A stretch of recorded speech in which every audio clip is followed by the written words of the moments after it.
La fois passée, on t'a arrêté, non? Ça fuit, non? Ça fuit, non? Ce n'est pas toi. Ce n'est pas toujours les rastas là. 5 coups de vol dans le même quartier entre le mois de mai et ce jour en cours. Les populations du quartier Ngouamben dans le 2e arrondissement de Nkonsamba ont redoublé de vigilance. Les pas étaient là, les enfants étaient là, ils ont ouvert le frigo, ils ont ramassé les yaourts, les folérés, ramassé les grandes bières, porté les palettes de jus orangina, Gino Cocktail, une palette de jus top grenadine. Le réacteur qui était là, ils ont fendu en deux, ramassé la moitié. Porter les bières au frigo, ouvrir le frigo, parce que quand j'entre, je vois le congélateur ouvert, le frigo, tout était ouvert, non, en désordre. Et mais je n'ai pas laissé la cuisine comme ça. Qu'est-ce qui ne va pas? C'est là alors que les enfants sont passés par derrière en contournant. Ils voyaient qu'ils ont même fait les selles derrière. Donc quand on restait à la main, on voyait les pas. Tu voyais bien les pas. Mais ça avait quelque chose de récent. Sur plusieurs tentatives, le présumé voleur a toujours réussi à se glisser dans la nature sombre de la nuit. On savait déjà que le monsieur qui volait avait les rastas. Jusque Patani, le mari de Patani, l'avait pourchassé le jour-là.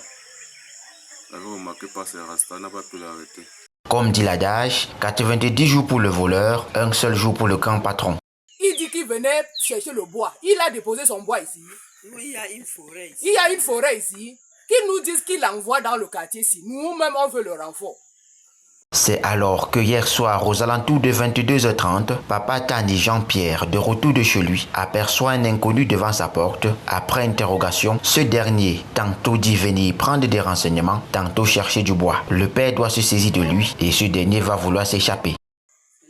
C'est là d'où je le prends tant. Je dis que non, tu vas me dire. Le monsieur m'a balancé en retirant la bille entre mes mains. Là d'où je me suis plongé sur lui maintenant et il m'a trimballé au sol. Heureusement que bon, avec le concours des gens de mes voisins, on a pu le maîtriser. Et dans le sac, il avait un couteau bien limé, une tenaille et la clé à roue.